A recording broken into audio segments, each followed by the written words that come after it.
Movie director మన ఈ director కి సపోర్ట్ చేసి ఒక పోస్ట్ పెట్టారు. మన సెలబ్రిటీస్ ఇంటర్వ్యూస్ లో పర్ఫెక్ట్ గా మాట్లాడతారు అని మనం అనుకుంటాం, కానీ ఒక చిన్న స్టేట్మెంట్, ఒక ఆక్వర్డ్ ఆన్సర్ కెరియర్ ని, ఇమేజ్ ని ఓవర్ నైట్ లో డ్యామేజ్ చేసిన మూమెంట్స్ కూడా ఉన్నాయి. ఇండియన్ సినిమాలో మోస్ట్ ఆక్వర్డ్ ఇంటర్వ్యూస్ అండ్ అలాగే కాంట్రవర్షియల్ స్టేట్మెంట్స్ తో పాటుగా ఈ స్టేట్మెంట్స్ అసలు ఎలా బయటకు వచ్చాయి, ఆడియన్స్ ఎందుకు రియాక్ట్ అయ్యారో, లెట్స్ బ్రేక్ ఇట్ డౌన్. వీడియోని స్టార్ట్ చేసే ముందుగా మీరు ఇంకా మా ఛానల్ సబ్స్క్రైబ్ చేయకపోతే ప్లీజ్ డూ సబ్స్క్రైబ్. ఒకసారి ఛానల్ చెక్అవుట్ చేయండి, నచ్చితేనే గంట కొట్టండి. 5 most awkward and controversial Tollywood celebrity interviews and statements. Number 1, A R Rahman. Recent గా ఈయన ఒక ఛానల్ కి ఇంటర్వ్యూ ఇస్తూ కొన్ని చాలా గట్టిగా ఫైర్ అయ్యే కామెంట్స్ చేయడం జరిగింది. నాకు ప్రెసెంట్ పెద్దగా సినిమా అవకాశాలు ఏవి రావట్లేదు, లాస్ట్ 8 years గా ప్రెసెంట్ ఉన్న పాలిటిక్స్ వల్ల నాకు సినిమా అవకాశాలు అనేవి తగ్గడం జరిగింది అని పొలిటికల్ గా ఒక కామెంట్ వేయడమే కాకుండా, చావా అన్న సినిమాలు జనాల్లో విభేదాలు తీసుకొస్తాయి కదా, ఆ సినిమాల మీద మీ కామెంట్ ఏంటి అని అడిగితే, డెఫినెట్ గా విభేదాలు అనేవి క్రియేట్ అయితే, బట్ డైరెక్టర్ నన్నే కావాలని పట్టుబట్టడంతో నేను ఆ సినిమా చేయడం జరిగింది. పోతే జనాలకి ఒక క్లారిటీ ఉంటది, ఏది నిజమో ఏది అబద్ధమో. వాళ్ళు ఏది చూపించినా నమ్మేసే స్థితిలో వాళ్ళు లేరు, వాళ్ళు చాలా తెలివైన వాళ్ళు. అండ్ ఈ మధ్య కాలంలో చాలా ప్రాపగండా సినిమాలు వస్తూ ఉంటున్నాయి, నేను అవన్నీ కూడా చేయడం మానేశాను. అండ్ చావాలంటే సినిమాలు జస్ట్ చూసి వదిలేయడమే, దాని గురించి పెద్దగా పట్టించుకోక్కర్లేదు.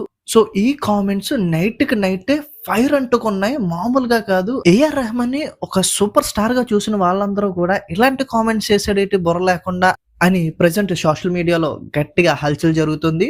ఫస్ట్లీ ఆయన బీజేపీని కామెంట్ చేస్తూ నాకు అవకాశాలు అనేవి తగ్గాయి అని చెప్పడం జరిగింది. పోతే ఆయనకి అవకాశాలు అనేవి పెద్దగా ఏం తగ్గలే. ఆయన 10 years ముందు ఎన్ని సినిమాలు చేశాడో ప్రెసెంట్ కూడా అన్ని సినిమాలు చేశారు. And one more thing, present చాలా మంది వస్తున్నప్పుడు డిమాండ్ అనేది కొంచెం తగ్గుద్ది. ఇక్కడ క్లియర్ గా ఆయన బీజేపీని ఉద్దేశిస్తూ నాకు అవకాశాలు అనేవి రావడం తగ్గిపోయినాయి అని మాట్లాడడం జరిగింది. పోతే ఒక డికేడ్ ముందు ఆయన ఎన్ని అయితే సినిమాలు చేశారో ఇప్పుడు కూడా అన్ని సినిమాలు చేశారు, ఏం తగ్గలేదు. పోతే క్లియర్ గా ఇంటర్వ్యూలో మెన్షన్ చేయడం జరిగింది, చాలా సినిమాలు వస్తున్నాయి, నేనే చెయ్యట్లేదు అని. సో సినిమాలు అయితే వస్తున్నాయి, మీరు చెయ్యట్లేదు, అది మీ ప్రాబ్లం కదా. కంప్లీట్ గా రావట్లేదు, అది గవర్నమెంట్ ఫాల్ట్, గవర్నమెంట్ ఉంది కాబట్టే ఇది అలా జరుగుతుంది అని కామెంట్ చేయడంలో అర్థం ఏంటి? And one more thing, Chhaava అన్న సినిమాని జస్ట్ ఒక ఎంటర్టైన్మెంట్ సినిమా కింద, ప్రాపగండా సినిమా కింద చూడడం అనేది కంప్లీట్లీ మిస్టేక్ అని చెప్తాను నేనైతే. అది మన హిస్టరీ, మన టెక్స్ట్ బుక్స్ కూడా చెప్పలేని కొన్ని విషయాల్ని జనాలకి నిజాలు తెలిసేలా చేయడం అనేది గ్రేట్ థింగ్. అండ్ అటువంటి సినిమాలో ఒక పార్ట్ అయినందుకు ఈయన చాలా హ్యాపీ, ప్రౌడ్ ఫీల్ అవ్వాలి. అటువంటిది ఆ సినిమాని ఒక ప్రాపగండా సినిమా అన్నట్టు మాట్లాడడం అనేది చాలా రాంగ్. ఇక్కడ దాన్ని ఎందుకు కంప్లీట్ ఒక రిలీజియన్ కి లింక్ పెడతారు? అక్కడ ఒక person wrong, not complete religion కదా. అండ్ రామ్ గోపాల్ వర్మ ఒక ఇంటర్వ్యూలో మాట్లాడుతూ, ఏఆర్ రెహమాన్ అనే వ్యక్తి తన పాటల్ని తనతో కాకుండా తన అసిస్టెంట్ తో కంపోజ్ చేయించాడు. నీ అసిస్టెంట్ తో ఎందుకు కంపోజ్ చేయించో, నీకు డబ్బులు ఇస్తా అని ఆ ప్రొడ్యూసర్ డైరెక్టర్ అడిగితే, అప్పుడు ఏఆర్ రెహమాన్ గారు, నువ్వు నా బ్రాండ్ కి ఇస్తున్నావు, అంటే నా పేరు మ్యూజిక్ బై ఏఆర్ రెహమాన్ అన్న పేరుకి ఇస్తున్నావు తప్ప నేను కంపోజ్ చేసే మ్యూజిక్ కి కాదు అని ఏఆర్ రెహమాన్ చెప్పాడని ఆర్జీవీ ఒక ఇంటర్వ్యూలో చెప్పడం జరిగింది. ఆ లెక్కన అప్పుడు బ్రాండ్ అయి ఉండొచ్చు, ఇప్పుడు ఆ బ్రాండ్ కి డిమాండ్ తగ్గింది అండ్ వేరే బ్రాండ్ గురించి వాళ్ళు వెళ్తారు కదా, దాంట్లో తప్పేముంది? ఈ కామెంట్స్ అయితే మాత్రం ఇంటర్నెట్ లో ఫుల్ ఫైర్ అవుతున్నాయి. ఏఆర్ రెహమాన్ మీద కంప్లీట్ ఒక నెగిటివ్ ఒపీనియన్ నైట్ కి నైటే తీసుకొచ్చిన స్టేట్మెంట్ అని చెప్పాలి ఇది. India is my inspiration, my teacher and my home. I understand that intentions can sometimes be misunderstood. Number 2, Salman Khan. Salman Khan and Aishwarya Rai గారు ఇద్దరు ప్రేమించి పెళ్లి చేసుకుందామా అనుకున్న విషయం మనందరికి తెలిసిందే. వాళ్ళిద్దరూ కలిసి ఒక సినిమాకు పనిచేస్తున్న టైంలో వాళ్ళిద్దరు ప్రేమలో పడడం జరిగింది. పోతే దాని తర్వాత ఐశ్వర్య రాయ్ మీడియా ముందుకు వచ్చి, సల్మాన్ ఖాన్ అనే వ్యక్తి ఒక పొసెసివ్ పర్సన్, ఆయనతో తప్ప ఎవరితో మాట్లాడినా చిత్రహింస చేస్తాడు. అండ్ ఆ రిలేషన్ కంప్లీట్ గా ఒక టాక్సిసిటీని స్ప్రెడ్ చేసింది, అందులో ఉన్నంతకాలం కూడా నాకు ప్రశాంతత లేదు అని బయటికి స్టేట్మెంట్స్ ఇవ్వడం జరిగింది. దాని తర్వాత ఐశ్వర్య రాయ్ సినిమా షూటింగ్ కి సల్మాన్ ఖాన్ వెళ్ళి ఆ షూట్ జరగకుండా అక్కడ ఇబ్బందులు క్రియేట్ చేయడం స్టార్ట్ చేశాడంట.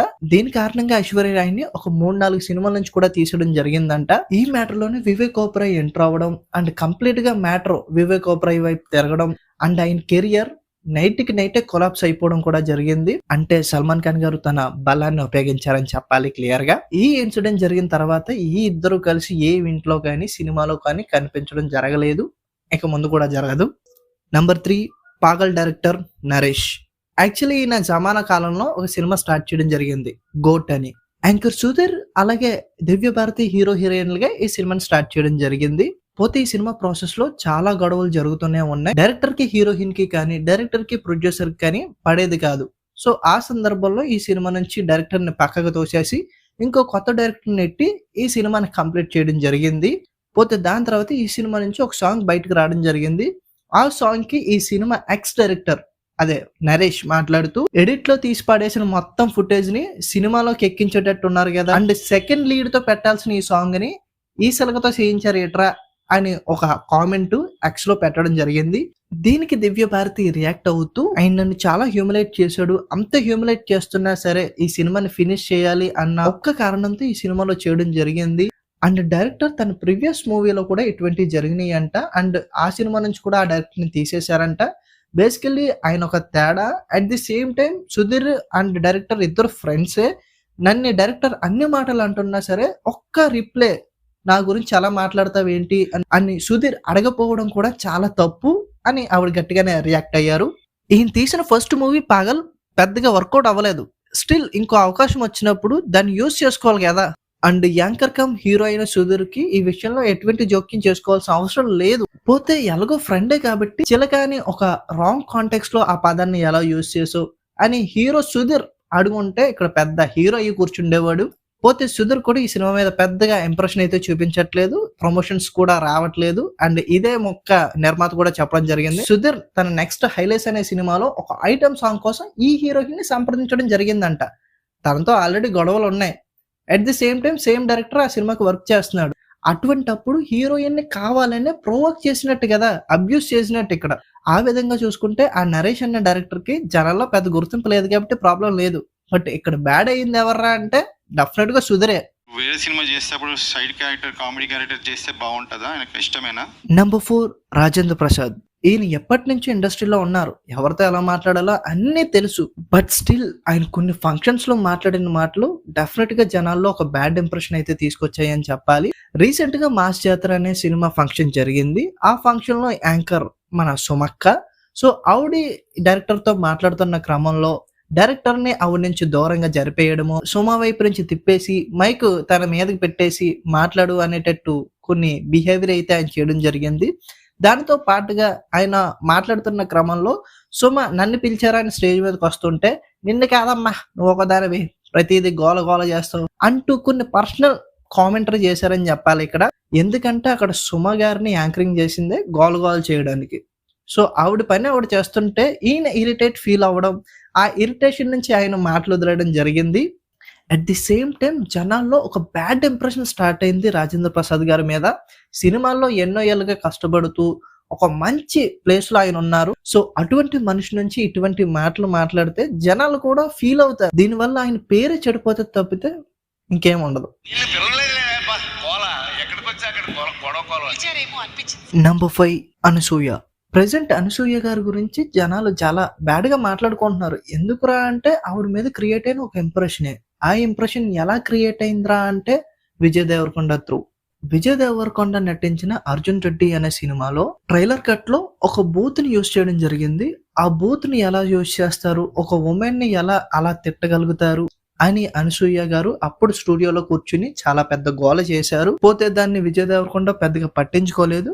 పోతే వాళ్ళిద్దరి మధ్య మాత్రం ఒక కోల్డ్ వార్ అనేది స్టార్ట్ అయ్యింది. అండ్ ఆవిడ దాని తర్వాత కూడా దాన్ని కంటిన్యూ చేస్తూనే ఉన్నారు.